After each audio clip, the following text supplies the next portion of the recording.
शेगावला श्री संत गजानन महाराजांच्या दर्शनासाठी जर तुम्ही येत असाल तर हे मंदिर पाहायला विसरू नका।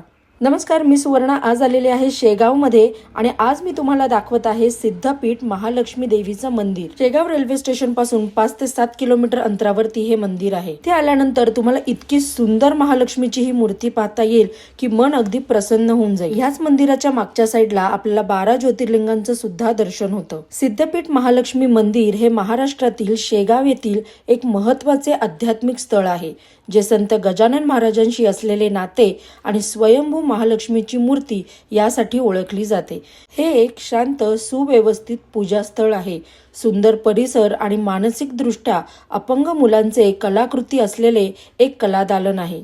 बाळापूर रोडवर रोकडिया नगर आणि आनंदसागर जवळ स्थित हे एक लोकप्रिय तीर्थक्षेत्र आहे, जे त्यांच्या शांत वातावरणासाठी आणि आध्यात्मिक महत्त्वासाठी प्रसिद्ध आहे। 12 ज्योतिर्लिंग तर मला पाहता आले, पण हे कोणते आहेत, कुठे आहेत, ज्याचे सविस्तर डिटेल इथे शेजारी मला पाहताही आले। बऱ्याचदा आपण ज्या ठिकाणी फिरण्यासाठी जात असतो किंवा देवदर्शनासाठी जात असतो, त्यातील जर आपल्याला सविस्तर माहिती मिळाली तर तो प्रवास सोपा होऊन जातो। शेगावला आल्यानंतर तुम्ही भक्तनिवासमध्ये कोणत्या राहू शकता, तिकडची सोय तुम्हाला कशी आहे, तिथे जेवायचं कुठे आहे, याचे एक सविस्तर डिटेल माझ्या यूट्यूब चॅनलला मी शेअर केले आहेत। आणि या व्यतिरिक्त तुम्हाला अजून काही माहिती हवी असल्यास तीही तुम्ही मला कमेंटद्वारे विचारू शकता। शेगावचे संत गजानन महाराज हे माझे गुरु आहेत आणि 2014 पासून मी दरवर्षी न चुकता त्यांच्या दर्शनासाठी जात असते।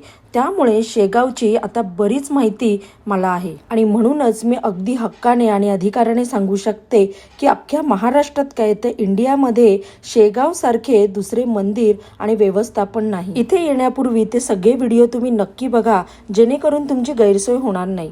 श्री संत गजानन महाराजांच्या मुख्य मंदिरापासून महालक्ष्मी मंदिर पर्यंत तुम्हाला ऑटो रिक्षा 50 रुपये इतके चार्ज घेते।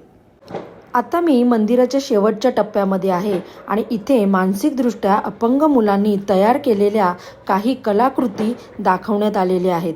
आणि जर तुमची इच्छा असेल आणि तुम्हाला या खरेदी करायच्या असल्यास तिथे तुम्ही खरेदी सुद्धा करू शकता, किंवा तुम्हाला अशा मुलांना मदत करायची इच्छा असल्यास देणगी काउंटरला तुम्ही या मुलांसाठी एक इच्छुक देणगी देऊ शकता। शेगावमध्ये असलेल्या या स्वयंभू मूर्ती आणि या महालक्ष्मी मंदिराविषयी खूप कमी जणांना माहिती आहे। त्यामुळे माझी तुम्हाला एक छोटीशी रिक्वेस्ट आहे की हा व्हिडिओ तुम्ही जास्तीत जास्त शेअर करा आणि व्हिडिओ आवडला असेल तर लाईक करा। मला कमेंट करून तुमचे काही प्रश्न असतील तर नक्की विचारा आणि अशा माहितीपूर्वक व्हिडिओंसाठी माझ्या चॅनलला फॉलो करा आणि सबस्क्राईब करा। लवकरच भेटू एक नवीन व्हिडिओमध्ये, तोपर्यंत थँक्यू, बाय बाय।